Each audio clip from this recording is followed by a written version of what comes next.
बंदी छोड़ सतगुरु रामपाल जी परमेश्वर जी की जय हो।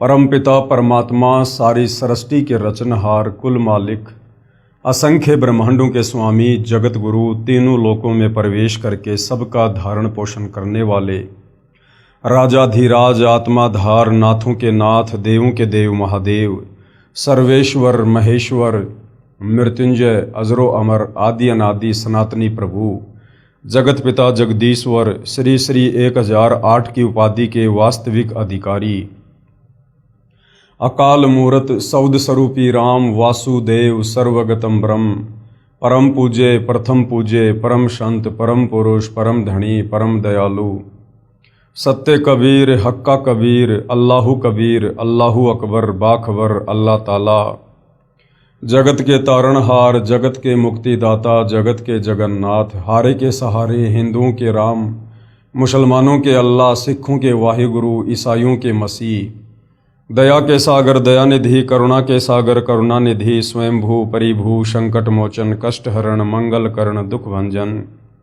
अविगत कबीर निर्विकार निर्विषम परमात्मा अलय अलेख सतगुरु आदि अनादि सतगुरु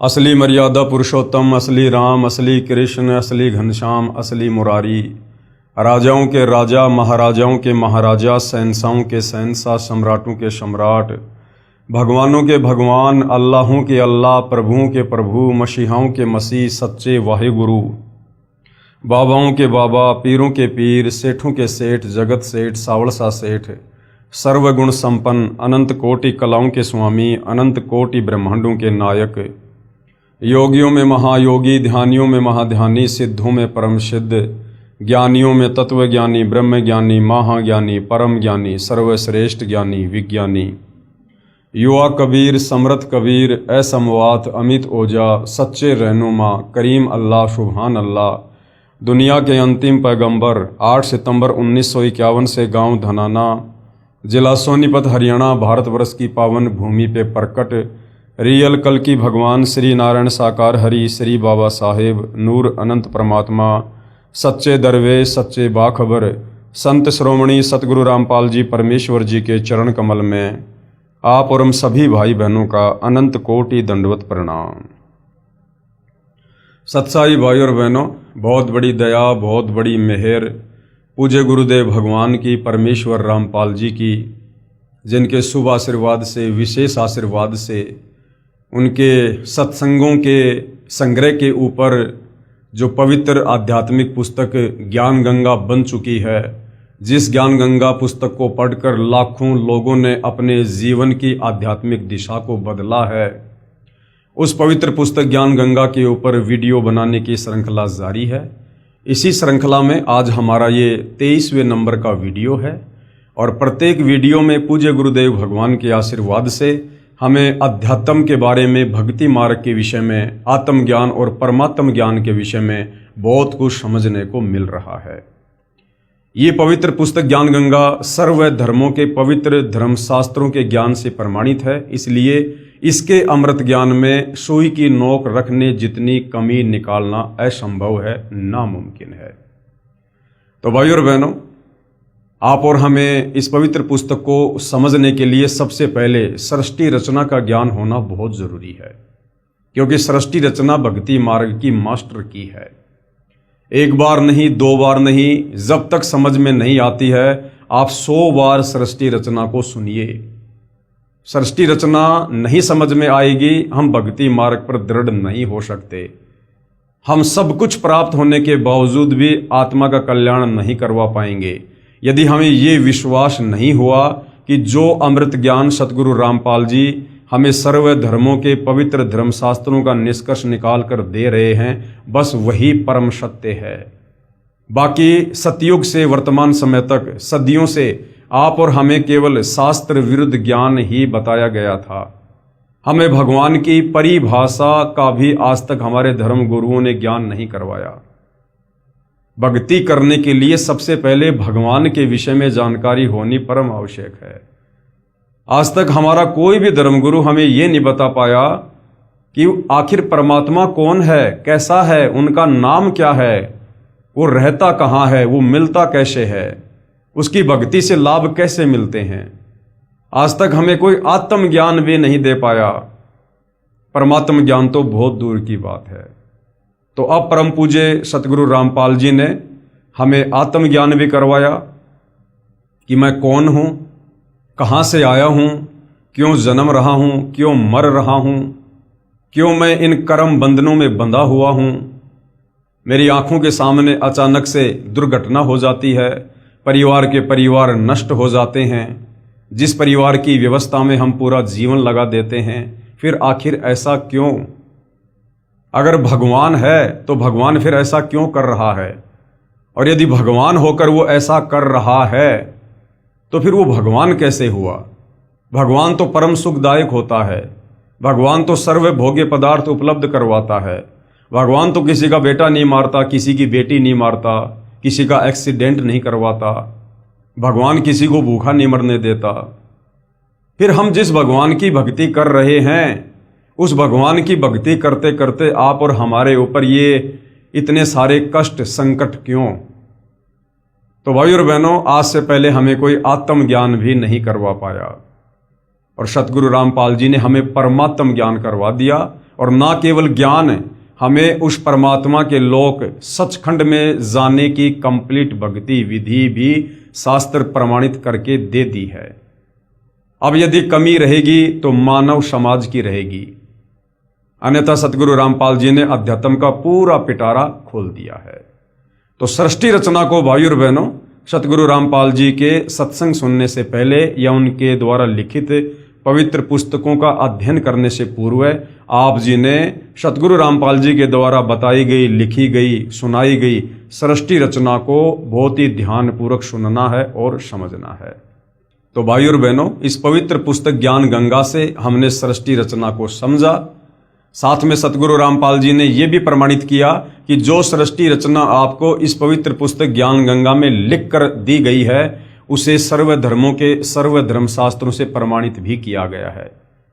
हिंदुओं के चारों वेद पवित्र गीता जी, ईसाइयों की बाइबल, सिखों का गुरु ग्रंथ साहिब और मुसलमान भाइयों की कुरान शरीफ, कुरान मजीद इस सृष्टि रचना का ज्यों का त्यों समर्थन कर रही है।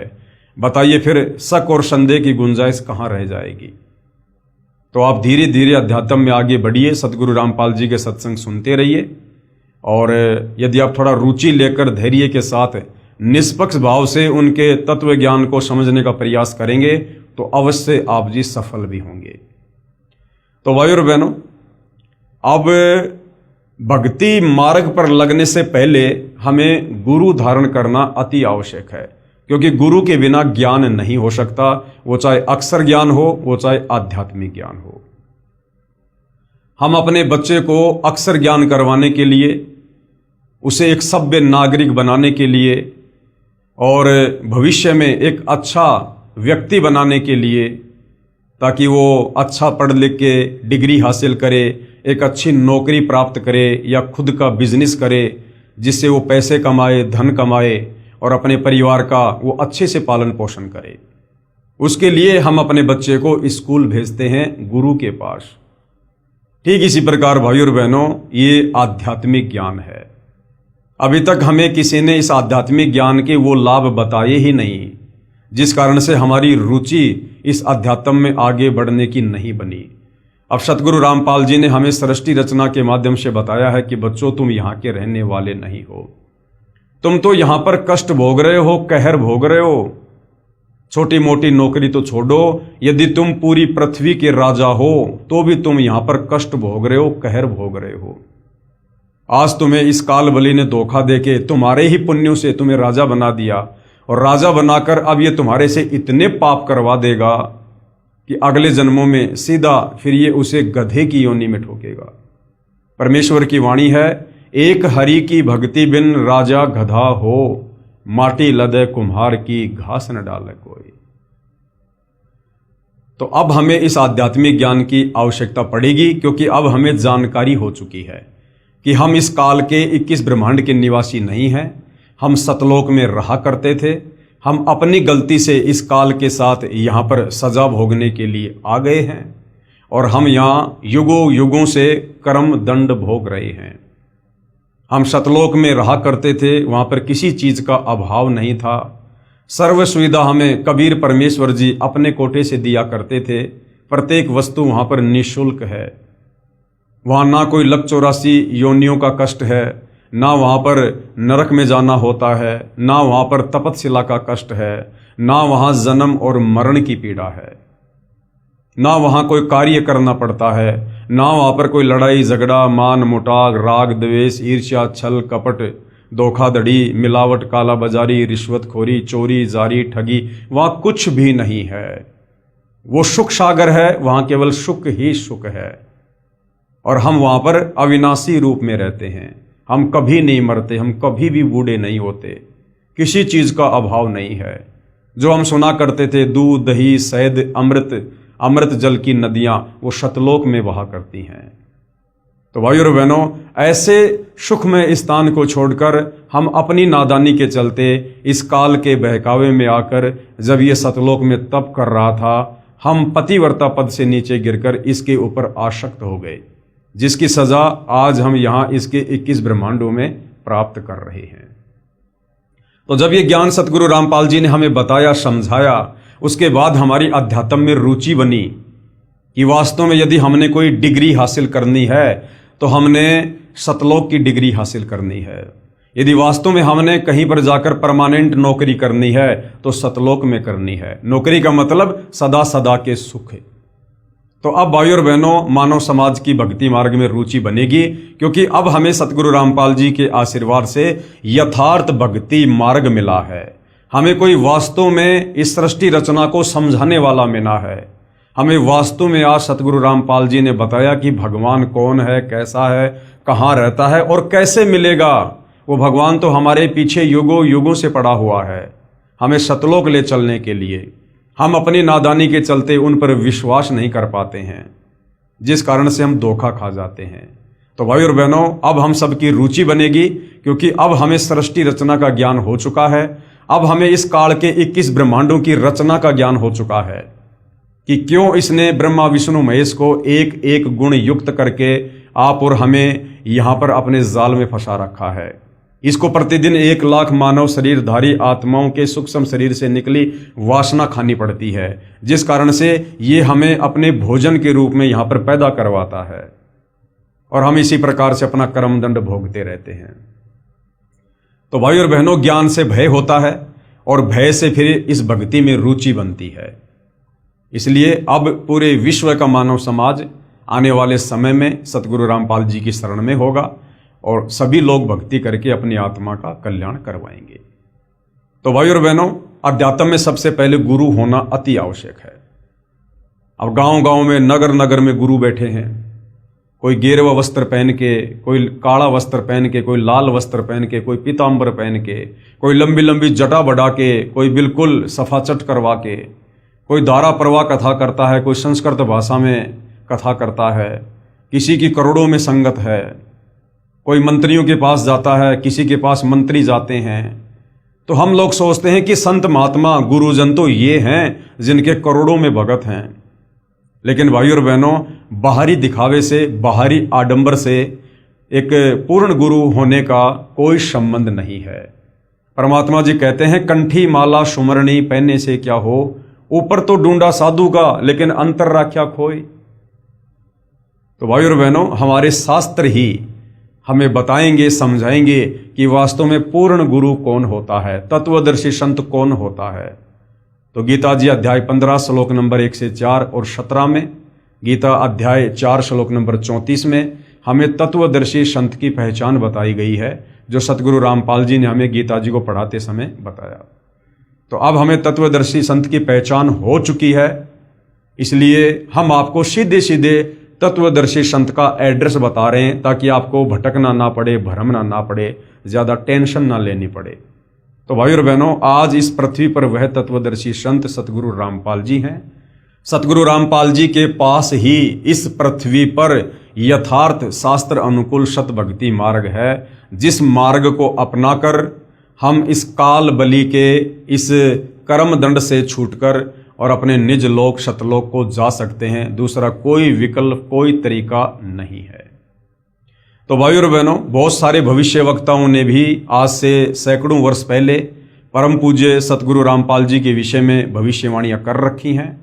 पिछले वीडियो में हमने फ्रांस देश के नास्त्रेदमस जी को पढ़ा, जिन्होंने सतगुरु रामपाल जी को लेकर वर्तमान समय के लिए अपनी सटीक भविष्यवाणियां कर रखी हैं, जो पूर्णतया सतगुरु रामपाल जी पर ही फिट बैठती हैं। उसके बाद और भी बहुत सारे जाने माने भविष्य वक्ता हैं, जिन्होंने वर्तमान समय में सतगुरु रामपाल जी को लेकर भविष्यवाणियां की हैं और वर्तमान समय की परिस्थितियों को लेकर भी भविष्यवाणियां की हैं, और प्रत्येक की भविष्यवाणियां सत्य साबित भी होती आ रही हैं। तो आगे की भविष्यवाणियां भी सत्य ही साबित होंगी।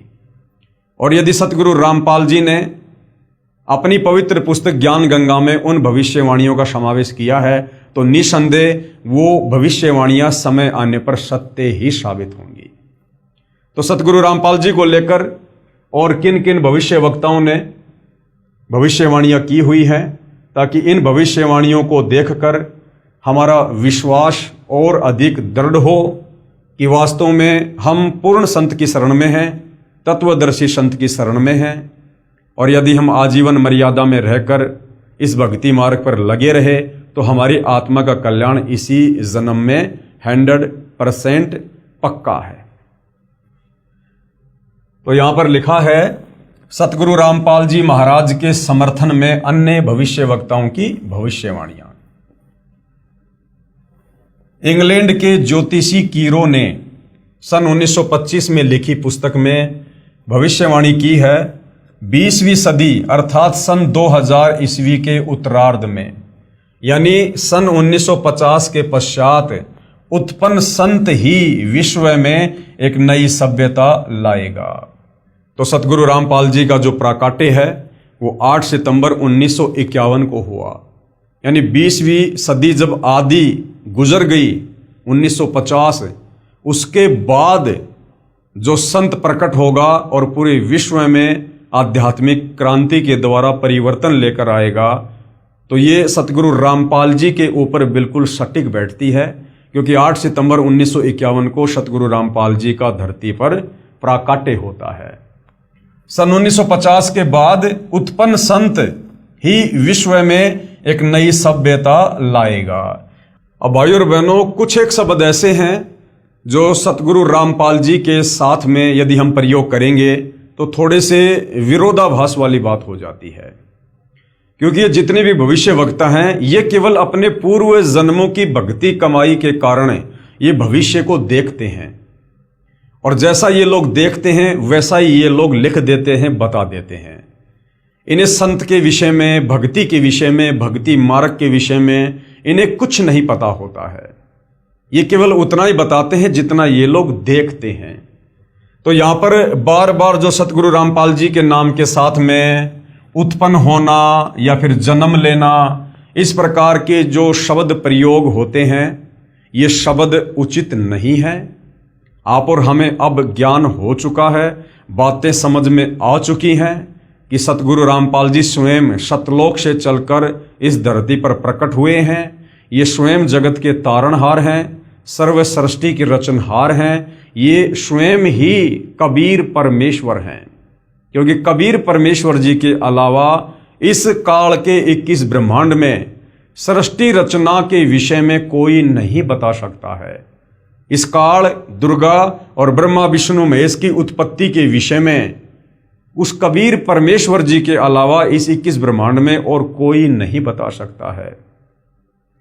सत्संग इस 21 ब्रह्मांड में पूर्ण परमेश्वर कबीर जी के अलावा और कोई भी नहीं कर सकता है।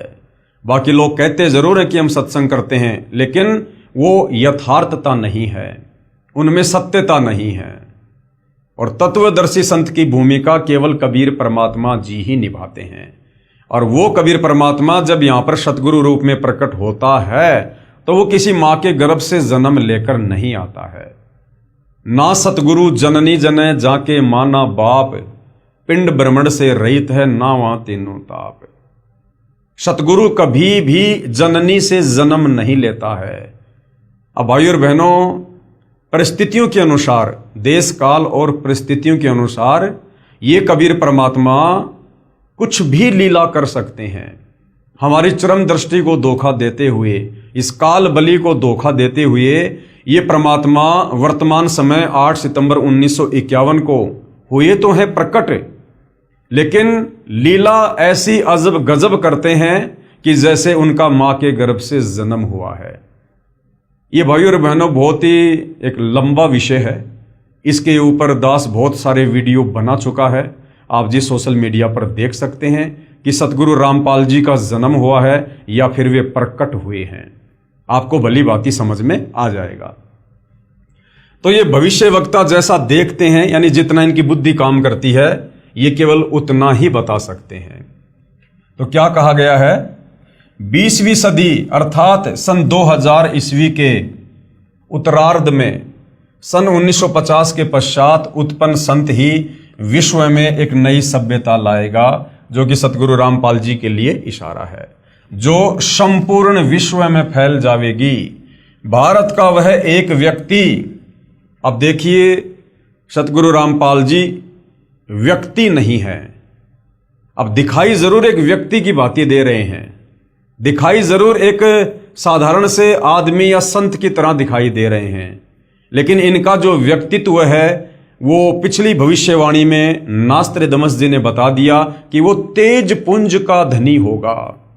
उसका जो व्यक्तित्व है वो तेज पुंज का होगा। अब एक होता है तेज पुंज यानी नूरी शरीर, और एक होता है 5 तत्व का शरीर। जैसे आप और हमारा ये 5 तत्व से बना शरीर है, हाड़ मांस साम लार टट्टी पेशाब थूक। और जो नूरी शरीर होता है वो पारदर्शी होता है। जैसे कबीर परमेश्वर जी के विषय में वेदों में कहा गया है कि कबीर मनीषी परिभू शुक्रम अकायम ऐसा नावीरम, कि उसका जो शरीर है वो माता पिता के सहयोग से नहीं होगा, वो नाड़ियों के सहयोग से नहीं होगा, हाड़ मांस का नहीं होगा। तो भाइयों और बहनों, जैसा इस काललोक की व्यवस्था है, उस व्यवस्था के अनुसार परमेश्वर आप और हमें ये आध्यात्मिक ज्ञान समझाने के लिए एक आम व्यक्ति बनकर, एक आम संत बनकर भूमिका करते हैं। परंतु असल में जिस दिन हमारी आध्यात्मिक चेतना जागृत होगी, हम पूर्ण संत की परिभाषा से, तत्वदर्शी संत की परिभाषा से परिचित होंगे, तब हमें पता चलेगा कि वास्तव में सतगुरु रामपाल जी कौन हैं और वो जन्म लेते हैं या फिर वे प्रकट होते हैं। जो संपूर्ण विश्व में फैल जाएगी, भारत का वह व्यक्ति सारे संसार में ज्ञान क्रांति ला देगा। उसके बाद में भविष्य वक्ता श्री वेजिलेटिन के अनुसार 20वीं सदी के उत्तरार्ध में यानी 1950 के बाद में विश्व में आपसी प्रेम का अभाव, मानवता का हास यानी गिरावट और माया की संग्रह की दौड़ यानी दुनिया केवल पैसा पैसा लूटना चाहेगी, लूट व राजनेताओं का अन्यायी हो जाना आदि आदि बहुत से उत्पात देखने को मिलेंगे और बखूबी देखने को मिल भी रहे हैं। जैसा भविष्यवाणी में लिखा है सन 1950 के बाद वैसा ही होता आया है। परंतु भारत से उत्पन्न हुई शांति, अब भारत से शांति कैसे उत्पन्न होगी? एक बार तो पूरे विश्व में आने वाले समय में अशांति होगी, क्योंकि हम युग परिवर्तन के दौर में हैं। हम वर्तमान में मई 2026 में ये वीडियो बना रहे हैं और 2028 का जो समय है वो युग परिवर्तन का निर्धारित समय है। और आगे आप जी भविष्यवाणी में पढ़ोगे कि युग परिवर्तन प्रकृति का अटल नियम है। तो एक बार तो भाइयों और बहनों अशांति आएगी, लेकिन उसके बाद सतगुरु रामपाल जी के आशीर्वाद से पूरे विश्व में जो शांति आएगी वो हजारों साल तक स्थिर रहेगी। परंतु भारत से उत्पन्न हुई शांति भ्रातृत्व भाव पर आधारित नई सभ्यता संसार में देश प्रांत और जाति की सीमाएं तोड़कर विश्व भर में अमन व चैन उत्पन्न कर देगी। यानी सतगुरु रामपाल जी के तत्व ज्ञान के प्रभाव से आने वाले समय में युग परिवर्तन के बाद जितनी अच्छी आत्माएं धरती पर बचेंगी वे सभी आत्माएं सतगुरु रामपाल जी की शरण में होंगी। और सतगुरु रामपाल जी का नारा है कि जीव हमारी जाति है, मानव धर्म हमारा, हिंदू मुस्लिम सिख ईसाई धर्म नहीं कोई न्यारा। केवल पूरी पृथ्वी पर एक आदि सनातन धर्म रह जाएगा। तो उसके बाद में आपसी भाईचारा, प्रेम भाव, शांति, ये जाति और धर्म की दीवारें ढहा दी जाएंगी। सबको अपनी औकात का, अपनी हैसियत का पता चल जाएगा कि हम तो जीव संज्ञा में हैं, चाहे देश का प्रधानमंत्री क्यों ना है। अगर कल को लकवा मार गया, 2 कोड़ी का जीव है। इस काल ने जबरदस्ती हमारे अंदर गुब्बारे की तरह हवा भरा के आसमान में छोड़ रखा है। अंदर से हम बिल्कुल खाली हैं, कुछ लेना देना नहीं है। आज प्रधानमंत्री हैं, भक्ति नहीं की, कल को गधा बना के छोड़ देगा। तो इस ज्ञान से लोगों को पता चलेगा कि हम क्यों माया की दौड़ में भाग रहे हैं। हमने सब कुछ यहीं छोड़ के चले जाना है। ना कोई लेके आया, ना कोई लेके जाएगा। नंगे आए थे, नंगे जाएंगे। तो हमें ये आध्यात्मिक ज्ञान से पता चलेगा कि हमने तो यहां पर मनुष्य जन्म प्राप्त करके, पूर्ण संत की खोज करके अपनी आत्मा का कल्याण करवाना चाहिए था, ताकि हम गधे, कुत्ते, सूअर बनने से बचें, नरक में जाकर पीड़ा भोगने से बचें, तपस्या के कष्ट से बचें, जन्म मरण और बुढ़ापे की पीड़ाओं से हम बचें। लेकिन आध्यात्मिक ज्ञान के अभाव से आप और हम यहाँ पर केवल धन जोड़ना, बड़ी बड़ी नौकरी प्राप्त करना, राजनीतिक ये पद प्राप्त करना, समाज में मान बढ़ाई, अहंकार और दिखावे में आकर बहुत बड़ा आदमी बनने की चाहत मन में रखना, हम केवल इन चीजों में उलझ कर रह गए काल प्रेरणा से। अब सतगुरु रामपाल जी ने हमें भक्ति मार्ग से जोड़कर, हमें आध्यात्मिक ज्ञान से परिचित करवाकर, आत्म और परमात्म ज्ञान से रूबरू करवाकर अब हमारी आंखें खोल दी हैं, जो आंखें हमारी इस काल ने बंद कर रखी थी। तो अब इस ज्ञान के प्रभाव से आने वाले समय में, वर्तमान में जो हाहाकार देश और दुनिया में मचा हुआ है, वो धीरे धीरे समाप्त होगा और एक लंबी शांति उत्पन्न होगी, विश्व भर में अमन व चैन उत्पन्न करेगी। उसके बाद में अमेरिका की महिला भविष्यवक्ता है जीन डिक्सन। इनके अनुसार 20वीं सदी के अंत से पहले, यानी सन 2001 से पहले विश्व में एक घोर हाहाकार तथा मानवता का संहार होगा। वैचारिक युद्ध के बाद आध्यात्मिकता पर आधारित एक नई सभ्यता संभवतः भारत के ग्रामीण परिवार के व्यक्ति के नेतृत्व में जमेगी और संसार से युद्ध को सदा सदा के लिए विदा कर देगी। यानी भारत का एक व्यक्ति, उन लोगों के अनुसार व्यक्ति, हमारे अनुसार परम पूज्य सतगुरु रामपाल जी, वे एक ग्रामीण परिवार से होंगे और उनके नेतृत्व में संसार से युद्ध को सदा सदा के लिए विदा कर दिया जाएगा। तो सन 2028 के बाद धीरे धीरे जो विश्व में फिर से शांति की स्थापना होनी शुरू होगी और जब सतगुरु रामपाल जी का ज्ञान सर्वत्र फैल जाएगा, सब उनके अनुयायी होंगे और पूरे विश्व की सत्ता, पूरे विश्व की बागडोर कुछ समय के लिए सतगुरु रामपाल जी के हाथों में होगी और वापस सतलोक जाने से पहले सतगुरु रामपाल जी पूरे विश्व में शांति और भाईचारे का माहौल पैदा करके जाएंगे। नंबर 4, अमेरिका के श्री एंडरसन के अनुसार 20वीं सदी के अंत से पहले या 21वीं सदी के प्रथम दशक में, यानी 2010 तक विश्व में असभ्यता का नंगा तांडव होगा। और हम देख भी रहे हैं भाई और बहनों, इस बीच भारत के एक देहात का एक धार्मिक व्यक्ति, यानी भारत के गांव में रहने वाला, इन लोगों के अनुसार व्यक्ति और हमारे अनुसार परम पूज्य सतगुरु रामपाल जी, एक मानव, एक भाषा और एक झंडा की रूपरेखा का संविधान बनाकर संसार को सदाचार, उदारता, मानवीय सेवा व प्यार का सबक देगा। एक मानव, यानी सबको पता चलेगा कि हमारा एक ही धर्म है, मानव धर्म। जीव हमारी जाति है, मानव धर्म हमारा, हिंदू, मुस्लिम, सिख, ईसाई धर्म नहीं कोई न्यारा। एक आदि सनातन धर्म होगा, अर्थात सबका मानव धर्म होगा।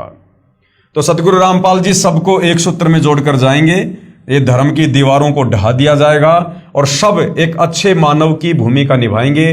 लोगों में मानवता होगी, इंसानियत होगी, सदाचारी होंगे। तो एक मानव यानी सबका एक मानव धर्म होगा।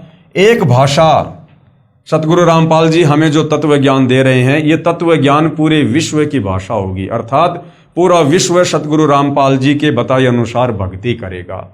और एक झंडे का मतलब है पूरे विश्व में सतगुरु रामपाल जी का ही साम्राज्य होगा। यह है मसीहा। अब देखिए भाई और बहनों, ये जो भविष्य वक्ता होते हैं ये कभी तो कह रहे हैं कि व्यक्ति, फिर कह रहे हैं कि एक मसीहा। अब मसीहा में और व्यक्ति में रात और दिन का अंतर होता है। एक व्यक्ति कभी मसीहा नहीं हो सकता। मसीहा का मतलब है परमात्मा, भगवान, मालिक। यह है मसीहा सन 1999 तक विश्व में आगे आने वाले हजारे वर्षों के लिए धर्म व सुख शांति भर देगा।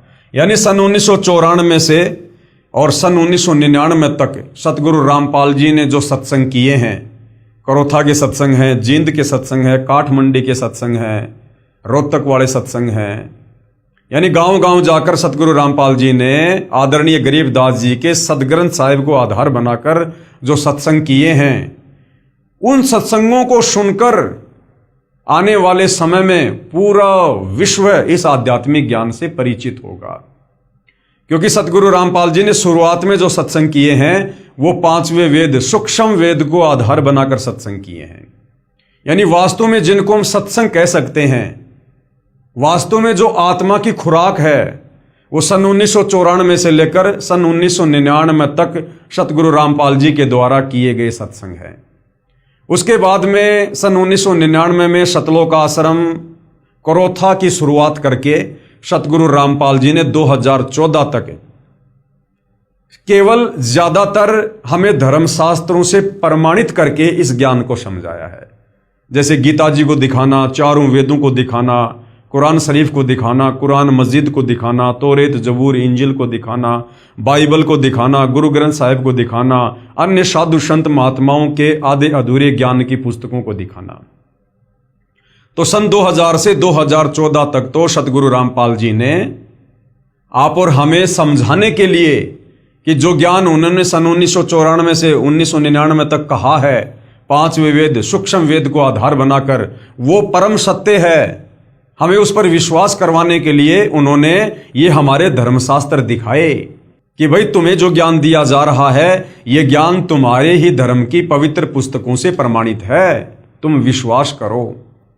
तो सन 1994 से 1999 तक जो सत्संग सतगुरु रामपाल जी ने 5वें वेद, सूक्ष्म वेद को आधार बनाकर किए हैं, इन सत्संगों को सुनकर ये आत्मा जागृत होगी।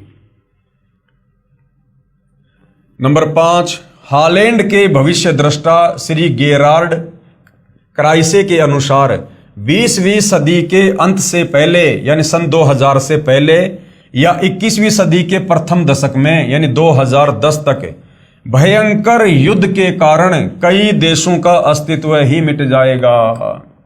अब देखिए भाइयों और बहनों, ये भविष्यवाणियां हैं। ये भविष्य वक्ता केवल उतना ही बता सकते हैं जितना वो देखते हैं। अब वो जो देख रहे हैं उसको आगे बढ़ाना, कम करना, ये फिर परमात्मा के हाथ में है। सतगुरु जो चाहे सो कर ही, 14 कोटि दूत यम डर ही, ओत भूत जम त्रास निवारे और चित्र गुप्त के कागज पाड़े। कहते मासा घटे ना तिल बदे विधाता लिखे जो लेख। ये भविष्य वक्ता जो बता रहे हैं ये विधाता का लिखा हुआ लेख था। मासा घटे ना तिल बदे विधाता लिखे जो लेख, पर साचा सतगुरु मेट कर ऊपर मार दे मेख। ये सन 2012 में ये विश्व युद्ध होना था, अनेक देशों का अस्तित्व मिट जाना था। भाइयों और बहनों, यदि आप लोगों को याद हो तो थोड़ा सा विचार कीजिए।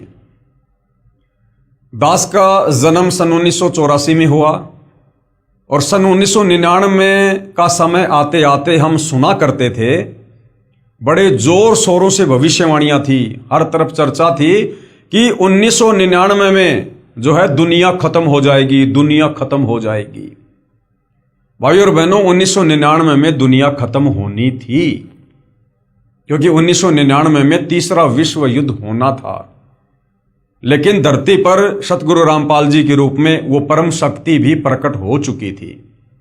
और सन 1994 से सतगुरु रामपाल जी ने ये आध्यात्मिक ज्ञान आगे देना शुरू किया। और इतने कम समय में 1994 से लेकर 1999 तक इस ज्ञान को पूरे विश्व में नहीं फैलाया जा सकता था। इसलिए सतगुरु रामपाल जी ने उस समय को आगे बढ़ाया कि इस ज्ञान को और ज्यादा फैलाया जाए। आत्माएं इस ज्ञान को सुनकर समझकर तत्वदर्शी संत की शरण में आकर अपना बचाव करें, अपने परिवार का बचाव करें।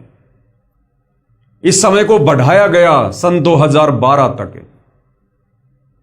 और जब सन 2012 आया, उस समय फिर से पूरे विश्व में यही चर्चा थी कि 2012 में दुनिया खत्म होगी, दुनिया तबाह हो जाएगी।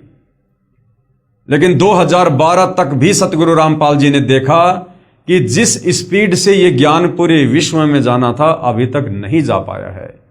अभी तक उनकी पुण्यात्माओं तक यह ज्ञान नहीं पहुंच पाया है। इसलिए भाई और बहनों, समय को बढ़ाना या घटाना यह परम संत के हाथ में होता है। समय की चाबी परम संत के हाथ में होती है। 21 ब्रह्मांड का रिमोट परम संत के हाथ में है। अब वर्तमान में सतगुरु रामपाल जी के हाथों में है।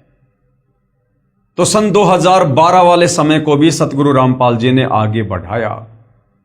और अब भाई और बहनों, सतगुरु रामपाल जी ने अपने द्वारा लिखित पवित्र पुस्तक ज्ञान गंगा में वो समय भी निर्धारित कर दिया है कि उसके बाद कोई समय नहीं बढ़ेगा। युग परिवर्तन का समय 2028 निर्धारित कर दिया जा चुका है। आप जी आगे नास्त्रदमस की भविष्यवाणी में अपनी आंखों से देखेंगे।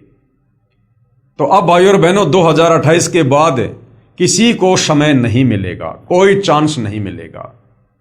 इसलिए आप लोगों तक ये ज्ञान पहुंचाने के लिए दिन रात सतगुरु रामपाल जी भी प्रयास कर रहे हैं और उनके आशीर्वाद से हमारे जैसे तुच्छ दास भी इस सेवा में लगे हुए हैं। तो हमारी प्रार्थना है भाई और बहनों कि आप जी परम संत सतगुरु रामपाल जी के सत्संग यूट्यूब पर सुनिए और उनके ज्ञान को सुनकर, क्योंकि समय बहुत कम है, ज्यादा नहीं है। कब और किस समय यहां पर क्या घटना घटित हो जाएगी अब कोई भरोसा नहीं है, क्योंकि हम मई 2026 में जी रहे हैं और 2028 युग परिवर्तन का निर्धारित समय है। यानी मात्र हमारे पास में मान के चलिए 16 महीने हैं। इसलिए आप जी अविलंब इस ज्ञान को सुनकर समझकर सतगुरु रामपाल जी के चरणों में नतमस्तक हो जाइए। तो यहां पर जो सन 2010 के आसपास में भयंकर युद्ध की जो बात की जा रही है कि जिसके चलते कई देशों का अस्तित्व ही मिट जाएगा, ये वास्तव में ऐसा ही होना था। परंतु भारत का एक महापुरुष संपूर्ण विश्व को मानवता के एक सूत्र में बांध देगा। वह हिंसा, फूट, दुराचार, कपट आदि संसार से सदा के लिए मिटा देगा। देखो भाई और बहनों, ये इस प्रकार के युद्ध क्यों होते हैं?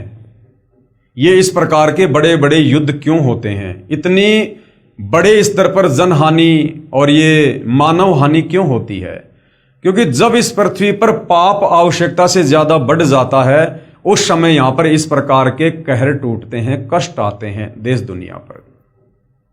और जब जब ये युद्ध हुए हैं इस प्रकार के, जैसे त्रेता युग में राम रावण युद्ध हुआ, करोड़ों लोग मारे गए। द्वापर में महाभारत हुआ, 18 करोड़ लोग मारे गए। 56 करोड़ यादव आपस में कट कट के दुर्वासा ऋषि के श्राप के कारण मिट गए। क्यों हुआ?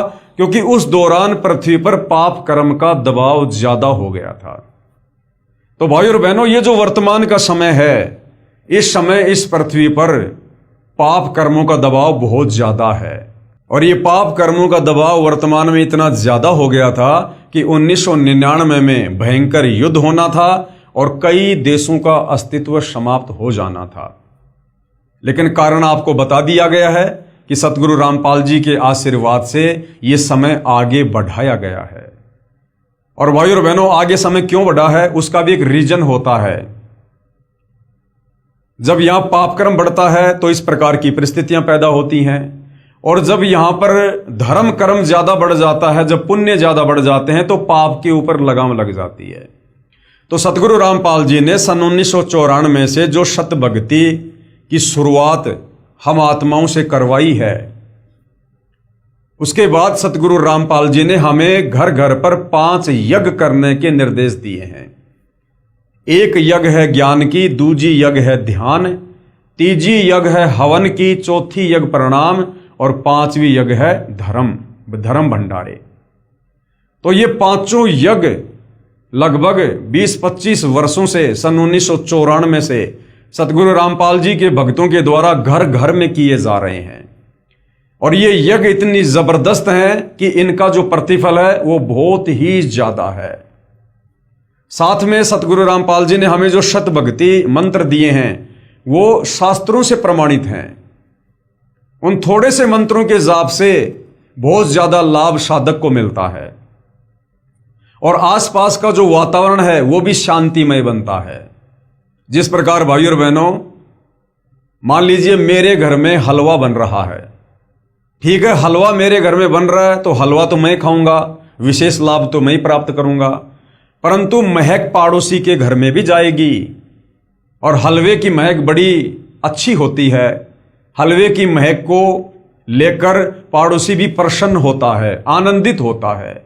इसी प्रकार सतगुरु रामपाल जी ने जो शास्त्र अनुकूल शत भक्ति दी है, जो 5 यज्ञ वे अपने अनुयायियों से घर घर में करवा रहे हैं, उनके भगत जो शत भक्ति मंत्रों का जाप कर रहे हैं, जो इन देवताओं के बीज मंत्र हैं, मूल मंत्र हैं, परमेश्वर के मंत्र हैं, और सतगुरु रामपाल जी के मुख कमल से जो सत्संग गांव गांव नगर नगर घर घर में चल रहे हैं, परम संत के मुख से उच्चारित वाणी से ऑटोमेटिक शांतिमय माहौल पैदा होता है, क्योंकि ये आत्मा की खुराक है।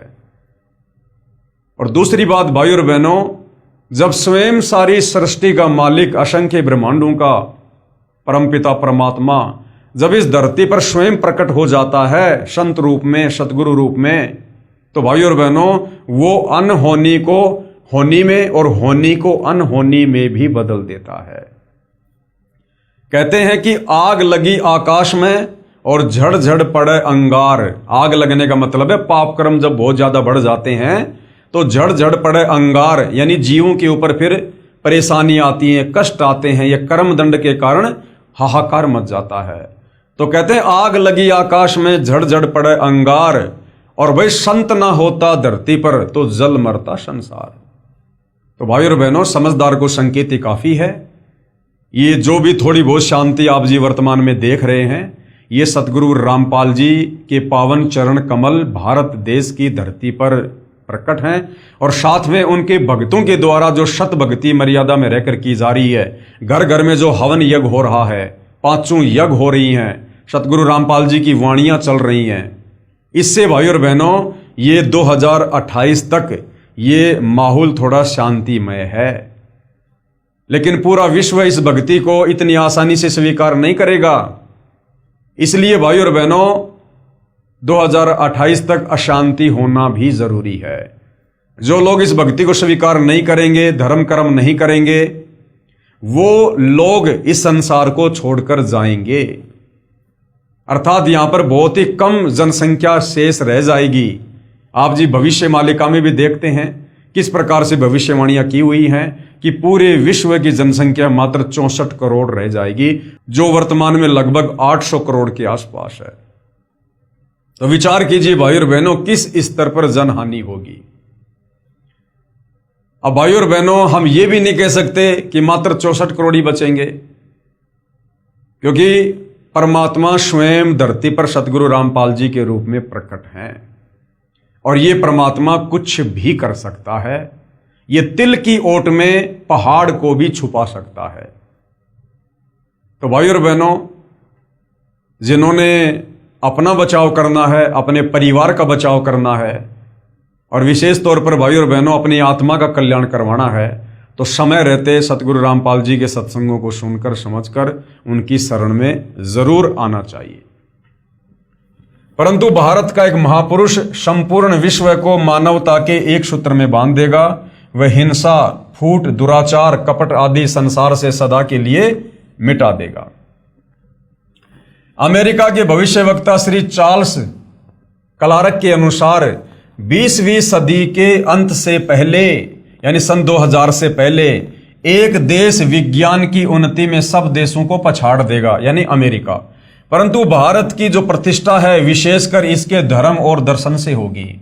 लेकिन भारत देश की जो पहचान होगी वो विज्ञान से नहीं होगी, अध्यात्म से होगी, भक्ति मार्ग से होगी, और वो आने वाले समय में 2028 के बाद होगी, जिससे पूरा विश्व अपना लेगा। ये धार्मिक क्रांति 21वीं सदी के प्रथम दशक में संपूर्ण विश्व को प्रभावित करेगी और मानव को आध्यात्मिकता पर विवश कर देगी। यानी सन 2010-12 तक सतगुरु रामपाल जी ने सर्व धर्मों के धर्मशास्त्र दिखाकर अपने सत आध्यात्मिक ज्ञान को आप और हमारे सामने प्रमाणित करके रख दिया है, छोड़ दिया है। CD, DVD, memory card, YouTube पर आपको सत्संग मिल जाएंगे। नंबर 7, हंगरी की महिला ज्योतिषी बोरिस्का के अनुसार सन 2000 ईस्वी से पहले उग्र परिस्थितियों, हत्या और लूटमार के बीच ही मानवीय सद्गुणों का विकास एक भारतीय फरिश्ते के द्वारा भौतिकतावाद से सफल संघर्ष के फलस्वरूप होगा, जो चिरस्थायी रहेगा। इस आध्यात्मिक व्यक्ति के बड़ी संख्या में छोटे छोटे लोग ही अनुयायी बनकर भौतिकतावाद को आध्यात्मिकता में बदल देंगे। इस आध्यात्मिक महापुरुष के व्यक्ति की जगह महापुरुष, इस आध्यात्मिक महापुरुष के बड़ी संख्या में छोटे छोटे लोग ही अनुयायी बनकर, छोटे छोटे लोग का मतलब है जो मीडियम क्लास से होंगे, जो बहुत ज्यादा कोई राजनीतिक कोई पदों पे नहीं होगा, बहुत बड़ा कोई सेठ नहीं होगा, साहूकार नहीं होगा, जो बेचारे अपनी मेहनत मजदूरी, अपनी कोई किसानी करके, छोटा मोटा रोजगार करके अपना जीवन यापन जो कर रहे हैं, वो लोग सबसे पहले सतगुरु रामपाल जी की शरण में आएंगे। उन लोगों को यहां पर छोटे छोटे लोग कहा गया है। तो वो क्या करेंगे? भौतिकतावाद को त्याग कर आध्यात्मिकता में वो सबसे पहले अपने आप को ढालेंगे। जैसे वर्तमान में ये दुनिया भौतिकतावाद के पीछे दौड़ रही है, विकास कर लो, विकास कर लो, बड़ी बड़ी बिल्डिंगें खड़े करना, लोगों ने सोच लिया कि यही विकास होता है। लंबी लंबी सड़कें बना बना के छोड़ देना, लोगों ने सोच लिया बस इसी का नाम विकास है। अरे भैया, कल को 2 साल अगर बरसात नहीं हुई, ये दुनिया खाने के दाने के लिए तरसेगी। वो बिल्डिंगें नहीं देंगी, वो परमाणु बम नहीं देंगे, ये लंबी लंबी रोडें हमें खाने को नहीं देंगी। असल में विकास करना चाहिए था इंसान को अपनी इंसानियत का, अपनी मानवता का। और हम विकास समझ रहे हैं इस विज्ञान के माध्यम से जो आविष्कार कर लिए, भौतिक सुख सुविधा के साधन बना लिए, हम इनको विकास की संज्ञा दे रहे हैं। लेकिन कब तक? जब तक हमें आध्यात्मिक ज्ञान नहीं होगा। तो सतगुरु रामपाल जी के जो अनुयायी होंगे वो भौतिकतावाद से दूर हटेंगे और वो आध्यात्मिकतावाद में ज्यादा आगे बढ़ेंगे।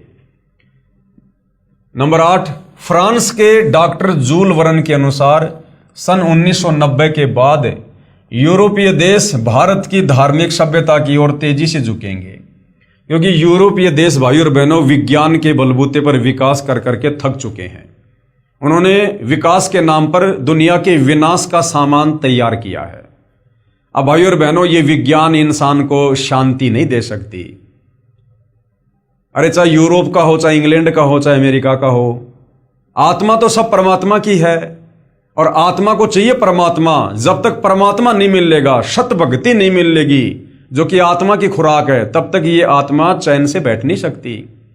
चाहे कितनी ही विज्ञान से उन्नति कर लो, साल 2 साल 10 साल तो तुम खुशी महसूस कर सकते हो, लेकिन वो बेचैनी खत्म नहीं होगी जब तक हमें परमात्मा नहीं मिलेगा, सत भक्ति नहीं मिलेगी। तो अब क्या होगा? वो लोग भौतिकतावाद से भी थक चुके हैं, उब चुके हैं। बना बना के विज्ञान, बना बना के ये इंस्ट्रूमेंट, इंटरनेट, सैटेलाइट, ये हवाई जहाज, बड़ी बड़ी कार, बड़ी बड़ी कोठियां, वो लोग थक चुके हैं, परेशान हो चुके हैं, मेंटल होने की स्थिति में है। उनको सुख नहीं है, शांति नहीं है, चैन नहीं है उनको। उनकी संस्कृति समाप्त हो चुकी है, उनके संस्कार खत्म हो चुके हैं। तो अब क्या होगा? अब वो धीरे धीरे भारत देश की ओर बढ़ेंगे और अध्यात्म को अपनाएंगे। सन 2000 तक विश्व की आबादी 640 करोड़ के आसपास होगी। यानी भविष्यवक्ताओं ने पहले ही भविष्यवाणियां कर रखी हैं। भारत से उठी ज्ञान की धार्मिक क्रांति नास्तिकता का नाश करके आंधी तूफान की तरह संपूर्ण विश्व को ढक लेंगी। यानी सतगुरु रामपाल जी का आध्यात्मिक ज्ञान, तत्व ज्ञान धीरे धीरे 2028 के बाद पूरे विश्व में फैल जाएगा। उस भारतीय महान आध्यात्मिक महापुरुष के अनुयायी देखते देखते एक संस्था के रूप में आत्म शक्ति से संपूर्ण विश्व पर प्रभाव जमा लेंगे। अर्थात सतगुरु रामपाल जी के ज्ञान का घर घर में प्रचार करके सब तक ये सूचना पहुंचा देंगे कि भाई परमात्मा धरती पर है, अपनी आत्मा का कल्याण करवा लो, वरना 4 दिन का जीवन है, जिस दिन गुब्बारा फूटेगा फिर कुछ भी लेना देना नहीं है। नंबर 9, फ्रांस के नास्त्रेदमस के अनुसार विश्व भर में सैनिक क्रांतियों के बाद थोड़े से ही अच्छे लोग संसार को अच्छा बनाएंगे। ये 2028 के आसपास की भविष्यवाणी है भाई और बहनों, कि विश्व भर में सैनिक क्रांतियों के बाद यानी लड़ाई झगड़े के बाद पूरी दुनिया में थोड़े बहुत ही अच्छे लोग बचेंगे। फ्रांस के नास्त्रेदमस के अनुसार विश्व भर में सैनिक क्रांतियों के बाद थोड़े से ही अच्छे लोग संसार को अच्छा बनाएंगे, जिनका महान धर्मनिष्ठ विश्व विख्यात नेता, यानी हमारे नेता कौन है? सतगुरु रामपाल जी। धार्मिक नेता कौन है? सतगुरु रामपाल जी। 20वीं सदी के अंत और 21वीं सदी की शुरुआत में किसी पूर्वी देश से जन्म लेकर, अब नास्त्रेदमस जी के अनुसार जन्म लेना, हमारे अनुसार प्रकट होकर भ्रातृवर्ती व सौजन्यता द्वारा सारे विश्व को एकता के सूत्र में बांध देगा। किसी पूर्वी देश से, तो भाई और बहनों विश्व के मानचित्र में हमारा जो भारत देश है वो पूर्वी देशों में आता है। नास्त्रेदमस शतक 1 श्लोक 50 में प्रमाणित कर रहा है, 3 ओर से सागर से यानी समुद्र से घिरे द्वीप में उस महान संत का प्राकट्य होगा। तो भाई और बहनों हमारा जो देश है वो 3 ओर से सागर से जो है वो आच्छादित है, यानी हिंद महासागर। जो देश 3 ओर से सागर से ढका होगा, समुद्र से ढका होगा, तो हमारा जो भारत देश है वो 3 तरफ जो है समुद्र से ढका हुआ है। 3 ओर से सागर से घिरे द्वीप में उस महान संत का जन्म होगा। उस समय तत्व ज्ञान के अभाव से अज्ञान अंधेरा होगा, नैतिकता का पतन होकर हाहाकार होगा। वह सायरन यानी वह धार्मिक नेता गुरुवर अर्थात गुरुजी को वर यानी श्रेष्ठ मानकर अपनी साधना करेगा तथा करवाएगा। वह धार्मिक नेता यानी तत्वदर्शी संत अपने धर्म बल अर्थात भक्ति की शक्ति से तथा तत्व ज्ञान द्वारा सर्व राष्ट्रों को यानी सभी देशों को नतमस्तक करेगा। आने वाले समय में जो भी देश भारत की ओर लड़ाई झगड़े की मनसा से मुंह उठाएगा वो मुंह की खाएगा, अंत में उनको नतमस्तक होना पड़ेगा। जिस कदर वो लोग भारत में तबाही मचाना चाहेंगे उस कदर तबाही सतगुरु रामपाल जी नहीं मचाने देंगे। एशिया में उसे रोकना अर्थात उसके प्रचार में बाधा करना पागलपन होगा। शतक 1 50 सेंचुरी कन्ना 50। आगे हैं 10 नंबर। इजराइल के प्रोफेसर हरार के अनुसार भारत देश का एक दिव्य महापुरुष, अब देखिए कोई तो कह रहा है दिव्य महापुरुष, कोई कह रहा है व्यक्ति, कोई कह रहा है मसीहा, कोई कहता है धार्मिक नेता। तो ये भविष्य वक्ता भाई और बहनों, कुछ तो इनको भविष्य के जो है दर्शन होते हैं, कुछ फिर ये अपनी थोड़ी बहुत अटकलबाजी लगा देते हैं, क्योंकि ये बेचारे आध्यात्मिक ज्ञान से अपरिचित होते हैं, जिस कारण से इनको नहीं पता होता है कि परमात्मा प्रकट होता है या जन्म लेता है या परमात्मा कौन है कैसा है, इनको नहीं पता होता है। भारत देश का एक दिव्य महापुरुष मानवतावादी विचारों से सन 2000 ईस्वी से पहले यानी 1994 से सन 2000 तक आध्यात्मिक क्रांति की जड़ें मजबूत कर लेगा। यानी सूक्ष्म वेद पर सन 1994 से 1999 तक सत्संग कर करके और काफी आत्माओं को जगा देगा। वह सारे विश्व को उनके विचार सुनने को बाध्य होना पड़ेगा और आने वाले समय में पूरा विश्व उनके सत्संग सुनेगा, बाध्य होना पड़ेगा, मजबूरी में सुनेंगे लोग, क्योंकि दूसरा कोई विकल्प नहीं होगा। आने वाले समय में 2028 तक लोगों को अपनी जान बचाने के लिए धरती पर कोई दूसरा समाधान नजर नहीं आएगा। ये देवी देवता, ये मंदिर चर्च गुरुद्वारे, ये कुछ भी काम नहीं आएंगे। ये पत्थरों के देव महादेव ये नहीं बचा पाएंगे। तो सतगुरु रामपाल जी ही अंत में एकमात्र विकल्प होंगे। तो मजबूरन फिर लोगों को सतगुरु रामपाल जी के शरण में आना पड़ेगा। सारे विश्व को उनके विचार सुनने को बाध्य होना पड़ेगा। भारत के अधिकतर राज्यों में राष्ट्रपति शासन होगा। ये 2028 के आसपास के लिए भविष्यवाणी है। ये भारत देश के अधिकतर राज्यों का मतलब है भारत देश के जितने भी स्टेट हैं उनमें से ज्यादातर स्टेट में राष्ट्रपति शासन लगेगा, आर्मी शासन लगेगा, इमरजेंसी लगेगी। भारत के अधिकतर राज्यों में राष्ट्रपति शासन होगा, पर बाद में नेतृत्व धर्मनिष्ठ वीर लोगों पर होगा जो एक धार्मिक संगठन के आश्रित होंगे। और ये भारत देश के जो राजनेता हैं, मंत्री, प्रधानमंत्री, राष्ट्रपति, ये हाथ खड़े कर देंगे आने वाले समय में। और उसके बाद सतगुरु रामपाल जी के भक्तों के हाथों में भारत देश की कमान होगी। और जैसा सतगुरु रामपाल जी कहेंगे उसके बाद वैसा ही वो भगत करेंगे, जिससे फिर पूरे विश्व में धीरे धीरे धीरे धीरे शांति की स्थापना होगी।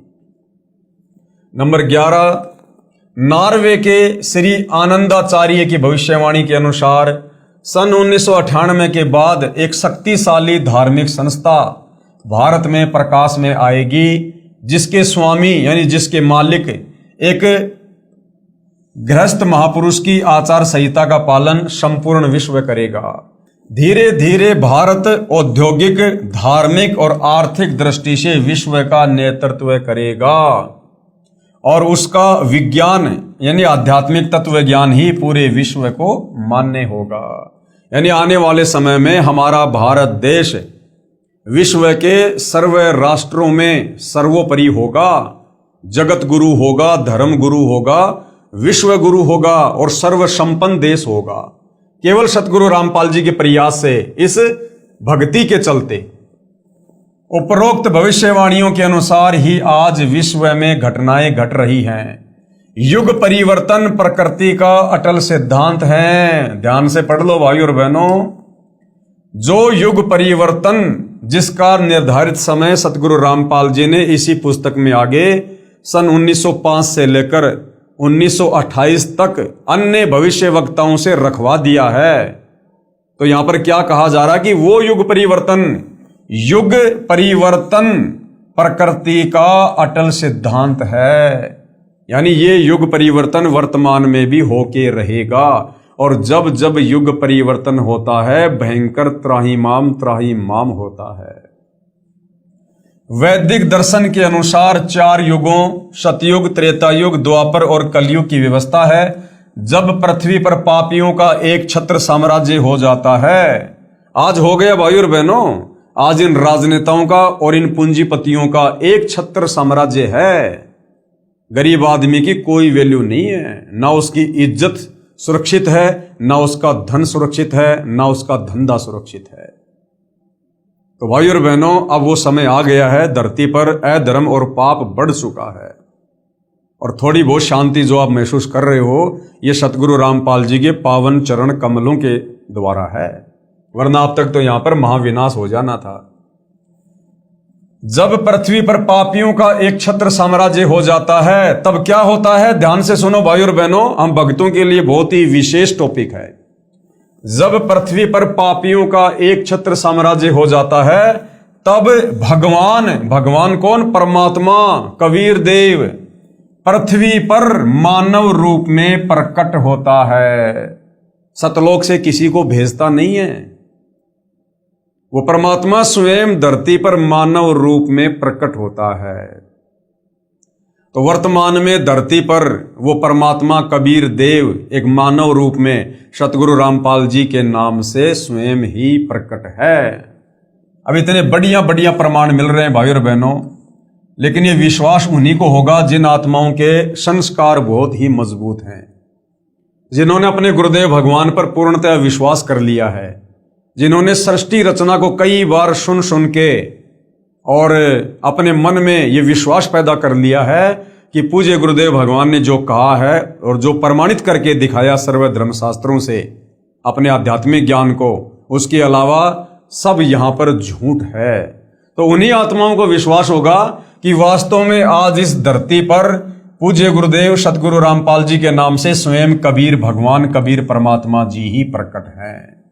यानी सतगुरु रामपाल जी कबीर जी के कोई अवतार, उनके द्वारा भेजे गए दास या उनके द्वारा सतलोक से भेजी गई कोई आत्मा नहीं है, ये स्वयं ही परमात्मा है। मानवता के इस पूर्ण विकास का काम अनादिकाल से भारत ही करता आया है। मानवता के इस पूर्ण विकास का काम यानी आत्मा को आध्यात्मिक ज्ञान देकर, सतभक्ति देकर जागृत करने का काम, आप और हमें सतभक्ति मार्ग देकर अपने परमपिता परमेश्वर के विषय में जानकारी देने का काम ये भारत देश ही करता आया है।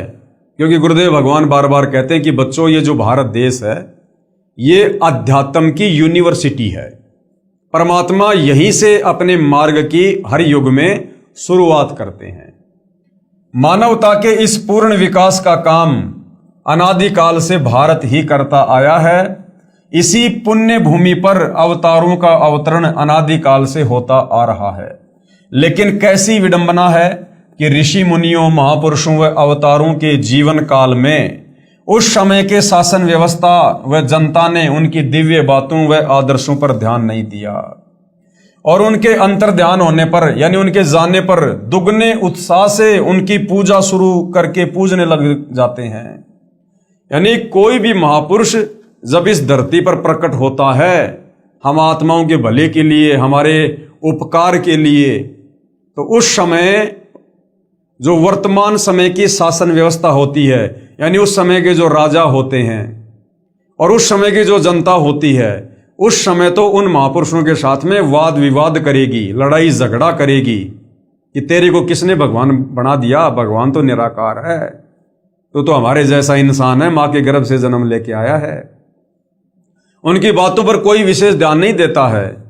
जैसे आज से पहले 4 युगों में कबीर परमात्मा जी सतलोक से चलकर इस धरती का उद्धार करने के लिए, हमें आध्यात्मिक सुख और लाभ देने के लिए आए।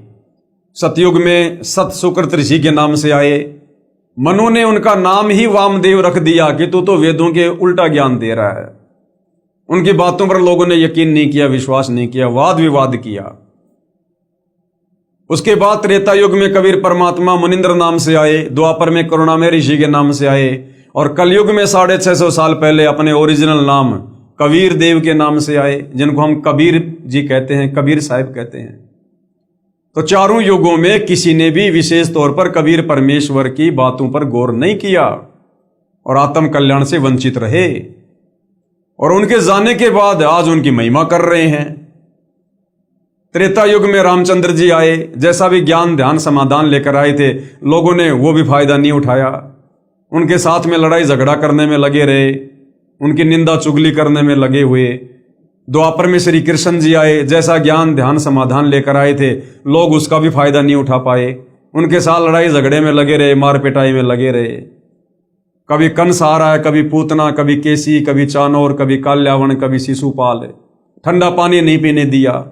अंत में मृत्यु भी उनकी पैर में जहरीला तीर लगने से हुई। श्री रामचंद्र जी ने अंत में सरयू नदी में छलांग मार के आत्महत्या की, जिसको लोग जल समाधि कहते हैं। और आज उनके चले जाने के बाद दुगने जोश से उनके मंदिर बना बना के, धाम बना बना के, तीर्थ बना बना के आज हम उनकी पूजा शुरू कर रहे हैं। भैया अब क्या मिलेगा? अब क्या मिलेगा? अरे भैया, पत्थर की गाय या भैंस कभी दूध दे सकती है क्या?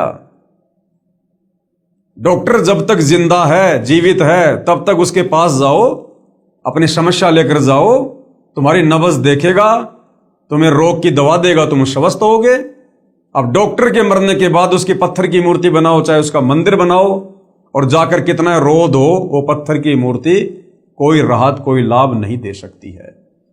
तो हमें समझाया जा रहा है कि जो गलतियां हम युगों युगों से करते आ रहे हैं, कम से कम इस समय तो उस गलती को ना दोहराओ।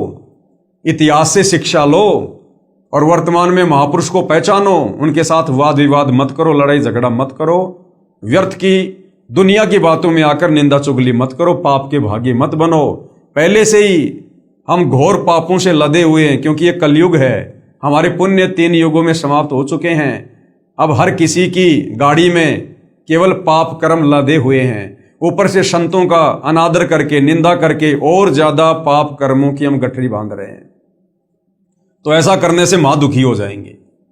इसलिए समझाया जा रहा है कि जो गलतियां आज से पहले हुई हैं, अब वो गलतियां ना दोहराओ और सतगुरु रामपाल जी के सत्संग निष्पक्ष भाव से धैर्य के साथ सुनो।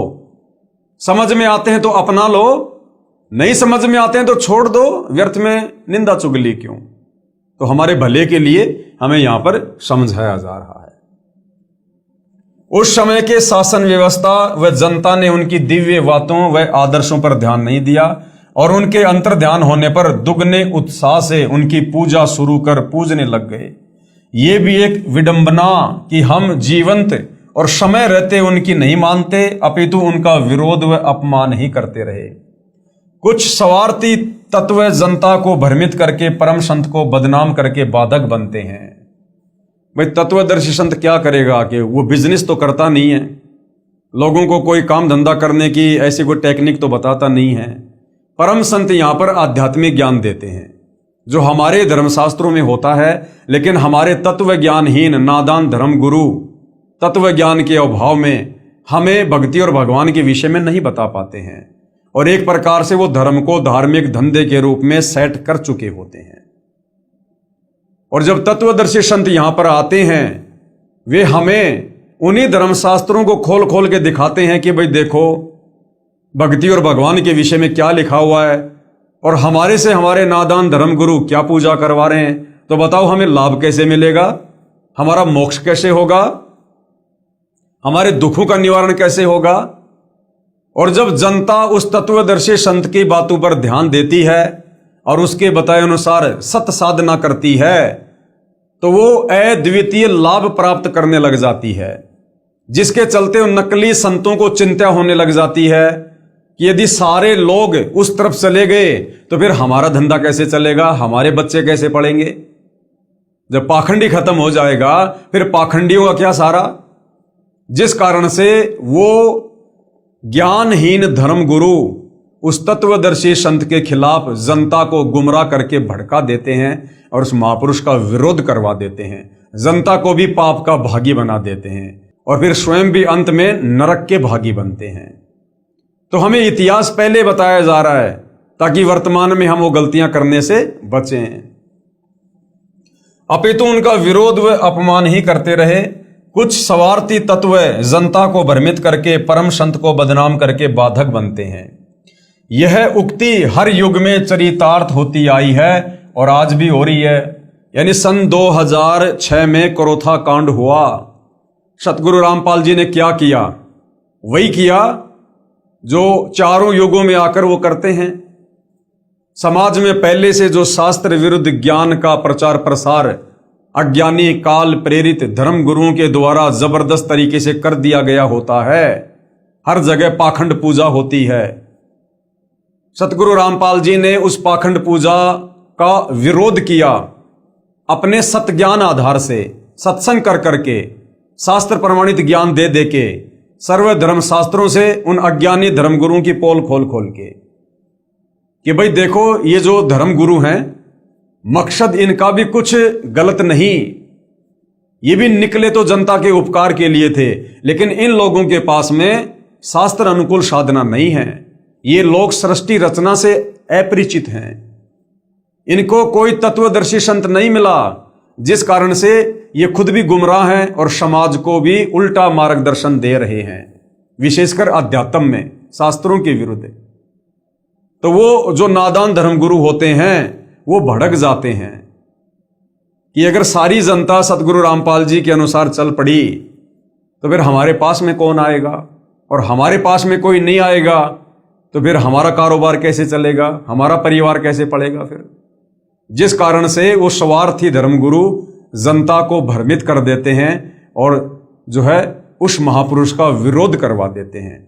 तो भाई और बहनों, सन 2006 में जो करोथा कांड हुआ उसका एक मुख्य कारण यह भी था कि महर्षि दयानंद जी जो आम जनता में महर्षि की उपाधि प्राप्त थे, जबकि उनको वेद ज्ञान बिल्कुल भी नहीं, केवल उनको संस्कृत भाषा का ज्ञान था, उनको तत्व ज्ञान नहीं था, जिस कारण से वो वेदों का निष्कर्ष निकालकर समाज को नहीं दे पाए, नहीं बताए। वो ये नहीं बता पाए कि वास्तव में भगवान कौन है, परमात्मा कौन है, किसकी भक्ति करनी चाहिए, कौन से वो मंत्र हैं जो हमारे शास्त्रों में हैं जिनका हमें जाप करना चाहिए। और वेदों के विरुद्ध व्याख्या समाज को देकर वो चले गए। पूरा समाज उनको महर्षि मानकर उन पर आधारित हो गया। अब सतगुरु रामपाल जी ने आकर जब उनके वेद ज्ञान को अपने उस अमर तत्व ज्ञान से कंपेयर करके समाचार पत्रों के माध्यम से, टीवी चैनलों के माध्यम से दिखाया कि भाई देखो, महर्षि दयानंद जी अपनी सत्यार्थ प्रकाश पुस्तक में जो कहा करते थे कि ये पुस्तक वेदों के अकॉर्डिंग है, इस पुस्तक में जो भी लिखा है वेदों के अनुसार लिखा है, तो सतगुरु रामपाल जी ने चारों वेदों को भी सामने कर दिया और सत्यार्थ प्रकाश को भी जो है जनता के सामने कर दिया कि देख लो भाई, इस सत्यार्थ प्रकाश में लिखा गया ज्ञान वेदों के अनुसार तो 1% भी नहीं है, 1% भी। तो लोग रह रहकर सतगुरु रामपाल जी की शरण में आने लगे और शत भक्ति करने के चलते अद्वितीय आध्यात्मिक लाभ प्राप्त करने लगे, जिस कारण से आर्य समाज के जो चंद जो धर्म गुरु हैं, अब उनकी रोजी रोटी पे समस्या आ गई। उन्होंने जनता को सतगुरु रामपाल जी के विपरीत भड़काना शुरू कर दिया, जिस कारण से करोथा कांड हुआ। उसके बाद सन 2014 में बरवाला कांड हो गया। उसकी भी राम कहानी कुछ ऐसी मिलती जुलती है। आप मेरे बाकी वीडियो देख सकते हैं, आपको भली भांति समझ में आ जाएगा। तो कहने का मतलब है, जब कोई महापुरुष धरती पर आता है उस समय हमें उनके विचारों से पहले भली भांति परिचित होना चाहिए। चलो, आज से पहले तो हमारे पूर्वज अनपढ़ थे, अशिक्षित थे, इन धर्म गुरुओं के सामने बेचारों की बोलने की हिम्मत नहीं होती थी। अरे अब तो सतगुरु रामपाल जी ने सबकी धोती सी धो दी, इनको मुंह छुपाने के लिए जगह नहीं है। ऊपर से हमारे को अक्षर ज्ञान युक्त कर दिया, सभी धर्मशास्त्रों को सार्वजनिक करवा दिया। पहले धर्मशास्त्र हर जगह नहीं मिला करते थे, अब तो आपको हर मार्केट में, हर गली में, हर दुकान में मिल जाएंगे। ऊपर से सतगुरु रामपाल जी ने विज्ञान के द्वारा इन संस्कृत भाषा में लिखे धर्मशास्त्रों को हर भाषा में ट्रांसलेट करवा दिया, अनुवाद करवा दिया। उससे भी बढ़कर उन्होंने जो ये विज्ञान दी है, आप अपनी जेब से मोबाइल निकालिए, गूगल पे जाइए, आपको वेद के किस श्लोक का या गीता के किस अध्याय का आपको अनुवाद समझना है, आप लिखिएगा गूगल पे जाके, 2 मिनट में उसका जिस भाषा में आप चाहेंगे उसी भाषा में उसका जो अनुवाद है आपके सामने होगा। तो इतना सरल कर दिया, इतना आसान कर दिया अध्यात्म को समझना। तो अब तो कम से कम किसी के बहकावे में मत आइए, अब तो कम से कम अपनी बुद्धि विवेक का इस्तेमाल कीजिए। पहले किसी महापुरुष के विचारों से भली भांति परिचित होइए। जब तक आप किसी के सत्संग नहीं सुनेंगे, किसी के विचार नहीं सुनेंगे, आप कैसे निर्णय कर सकते हैं कि कौन सही है और कौन गलत है? तो उसके बाद ही फिर आगे कोई कदम इंसान को उठाना चाहिए, अन्यथा हम पाप के भागी बनते हैं। तो ये गलती कम से कम वर्तमान की जो पीढ़ी है उसने नहीं करनी चाहिए। जो महापुरुष हजारों कष्टों को सहन कर अपनी तपस्या व सत्य पर अडिग रहता है, उसकी बात असत्य नहीं हो सकती। सत्य पर अडिग रहते हुए ईसा मसीह ने अपने शरीर में कीलों की भयंकर पीड़ा झेली। शुक्रात ने जहर का प्याला पिया। श्री राम तथा श्री कृष्ण जी को भी यातनाओं का शिकार होना पड़ा। और ईसा मसीह ने फिर जाते जाते क्या कुछ कहा। ईसा मसीह ने कहा था कि पृथ्वी और आकाश टल सकते हैं, सूर्य का अटल सिद्धांत है, उदय अस्त वो भी निरस्त हो सकता है, लेकिन मेरी बातें कभी झूठी नहीं हो सकती। मेरी बातें कभी झूठी नहीं हो सकती। तो कौन कौन सी वो बातें हैं जो आने वाले युग परिवर्तन के समय में घटित होंगी, उसके ऊपर भी दास ने एक 4 घंटे का वीडियो बाइबल से बना रखा है। आप जी सोशल मीडिया पर जाकर देख सकते हैं। सजनों, यदि आज के करोड़ों मानव उस परम तत्व के ज्ञाता संत को ढूंढकर स्वीकार कर उसके बताए पथा अनुसार अपनी जीवन शैली को सुधार लेंगे, तो पूरे विश्व में सद्भावना, आपसी भाईचारा, दया तथा सद्भक्ति का वातावरण हो जाएगा। अब भाइयों और बहनों, आप लोगों ने तो उस परम तत्व के ज्ञाता संत को ढूंढने की आवश्यकता भी नहीं है, उनकी खोज हो चुकी है। और वैसे उनको कोई खोज नहीं सकता। परमात्मा को कौन खोज लेगा? किसकी औकात है? वो तो स्वयं आकर यहां अपनी जानकारी देते हैं, स्वयं ही अपनी पहचान करवाते हैं। वो स्वयं ही आकर हमें अपना हाथ पकड़ाते हैं। उस परमेश्वर को कोई ढूंढ नहीं सकता, कोई खोज नहीं सकता। ये सतयुग त्रेता द्वापर से हमारे साधु संत महात्मा ऋषि, जिनकी लाखों और हजारों वर्षों की उम्र हुआ करती थी, जंगलों में जा जाके शरीर को गड़ा गड़ा के नष्ट हो गए। उनको तो 21 ब्रह्मांड के नकली भगवान काल की छाया के दर्शन भी नहीं हुए। वो तो आज तक काल के दर्शन भी नहीं कर पाए। उस परमेश्वर को ढूंढना खोजना ये इंसान की कल्पनाओं से भी बाहर की बात है। ये तो वर्तमान समय में इस पृथ्वी के मानव समाज का परम सौभाग्य है जो परमात्मा स्वयं सतलोक से चलकर धरती पर प्रकट हैं और रह रहकर आप और हमारे तक अपनी जानकारी पहुंचा रहे हैं। हमें सहज में ये सत भक्ति मार्ग देकर हमारी आत्मा का कल्याण करना चाह रहे हैं। और अगर इस सुअवसर को भी हम नादानों ने ठुकरा दिया तो फिर अनंत युगों के लिए लक 84 योनि में गधे कुत्ते बनकर असहनीय पीड़ा भोगेंगे। तो समझदार व्यक्ति कभी भी ऐसी आपत्ति मोल नहीं लेगा और परम संत के वचनों को सुनेगा, समझेगा और उनकी शरण में आकर अपनी आत्मा का कल्याण करवाएगा। वर्तमान का मानव बुद्धिजीवी है। क्यों है? क्योंकि वर्तमान का समय विशेष है। ये कलयुग की बिचली पीढ़ी है, मोक्ष का प्राइम टाइम है जो परमात्मा कबीर साहिब जी ने पहले से निर्धारित किया हुआ था। और इस समय ही परमात्मा ने इस जीव को इतनी सुविधा देनी थी। जैसे ये विज्ञान है, टेक्नोलॉजी है, तरह तरह के ये वैज्ञानिक जो ये उपकरण है, TV, radio, internet, satellite, aeroplane, helicopter और भी बहुत सारी सुख सुविधा, एसी, पंखे, ये कूलर वगैरह, मोटरसाइकिल वगैरह। भाई और बहनों, आज से पहले क्यों नहीं थी ये? पूरा सतयुग बीत गया, त्रेता युग बीत गया, द्वापर युग बीत गया, कलयुग 5000 साल बीत गया। लोग पशुओं को खिलाने के लिए जो चारा काटा जाता है, उस चारे को काटने वाली हाथ वाली मशीन भी नहीं बना पाए थे। इतनी भी बुद्धि नहीं थी। और अब परमपिता परमेश्वर जी ने जब ठीक का समय आया तो अपने रिमोट से इंसान को बुद्धि दे दी और परमेश्वर ने विज्ञान का आविष्कार करवा दिया, तरह तरह के वैज्ञानिक उपकरण बनवा दिए।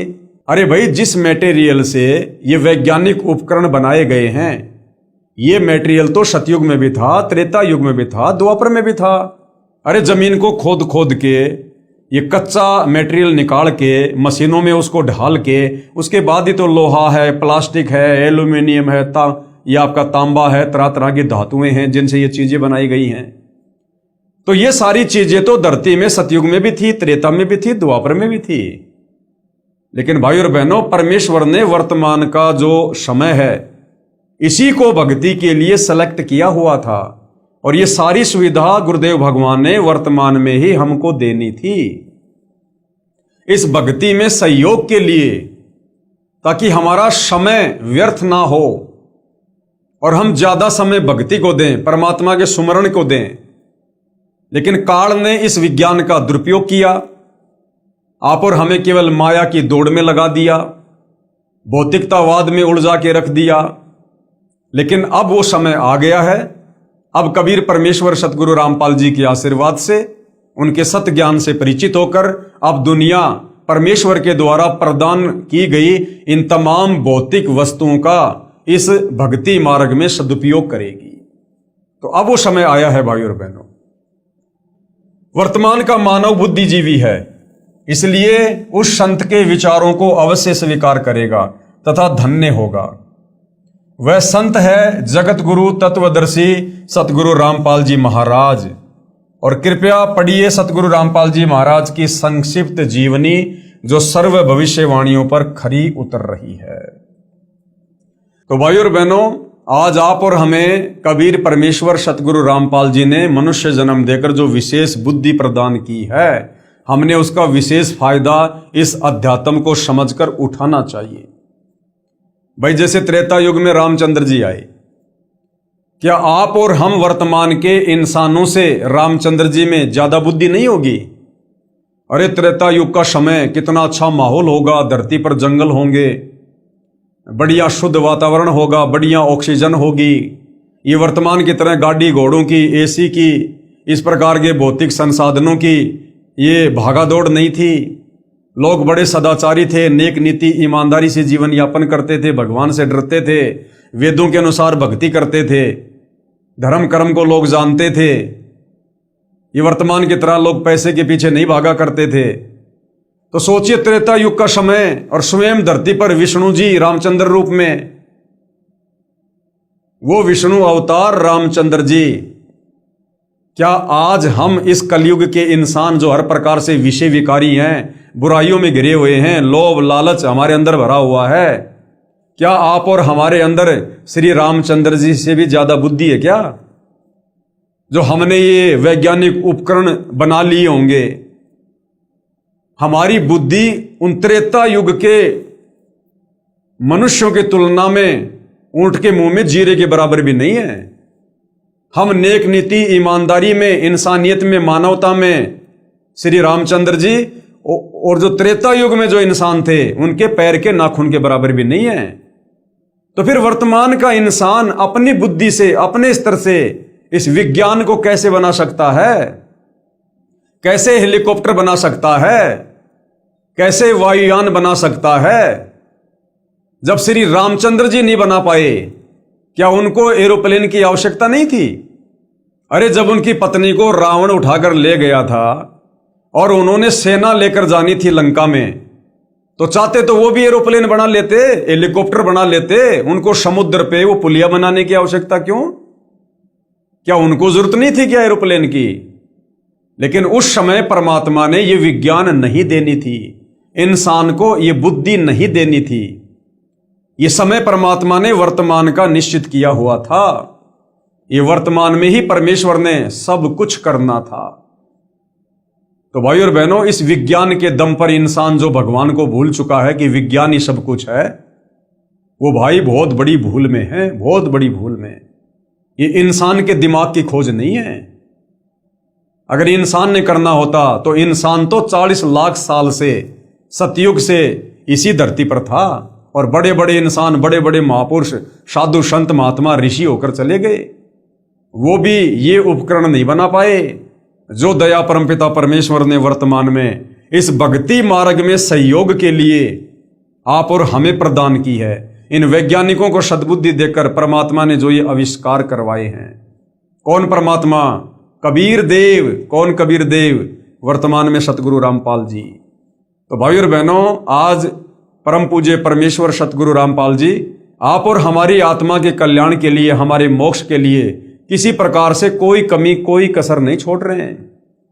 तो आप और हमारी भी जिम्मेदारी बनती है कुछ 2 कदम आगे बढ़ने की, बुद्धि विवेक का इस्तेमाल करने की। पहचानो अपने परमपिता परमेश्वर जी को। इस काल ने हमें जाति और धर्मों की दीवारों में बांध के रख दिया। ये सर्व के तारणहार हैं, सर्व के उद्धारक हैं, सबके शुभ चिंतक हैं, क्योंकि सतगुरु रामपाल जी सर्व सृष्टि के रचयिता हैं। सभी आत्माओं को इन्होंने अपने वचन से उत्पन्न किया था सतलोक में। सृष्टि रचना पढ़ोगे तब आपको समझ में आएगा। तो ये असल में हमारे पिता हैं, हमारी आत्मा के पिता हैं। और यदि हमने इनको इस समय इनके ज्ञान को समझकर ना पहचाना, तो भाई और बहनों, फिर हम लंबे समय के लिए इस काल बलि के 21 ब्रह्मांड में यहीं पर असहनीय कष्ट और पीड़ाओं का सामना करने के लिए छोड़ दिए जाएंगे।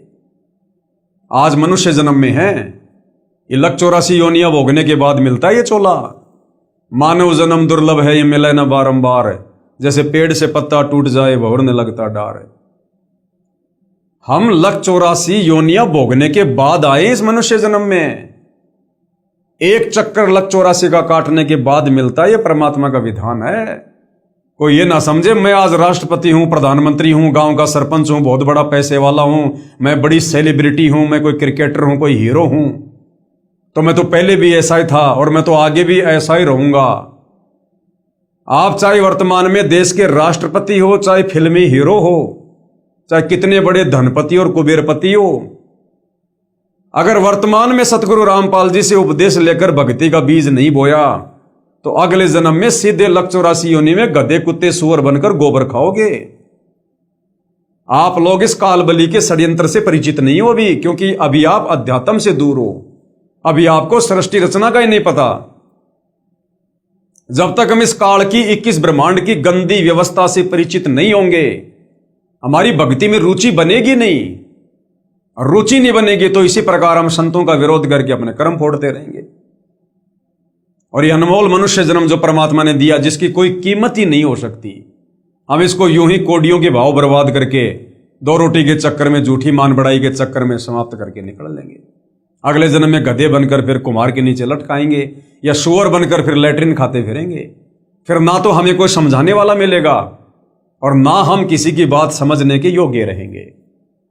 तो भाई और बहनों, आज ये वक्त है, आज ये समय है, ये मनुष्य जन्म में जो सुविधा हम ले रहे हैं ना, ये सुविधा भी परमात्मा कबीर साहिब की रजा से हमें मिल रही है, क्योंकि वो भगवान वर्तमान में धरती पर है। अन्यथा भाई और बहनों विचार कर लो, आज से 40-50 साल पहले, आज से 40-50 साल पहले गेहूं का, बाजरे का क्या भाव होगा?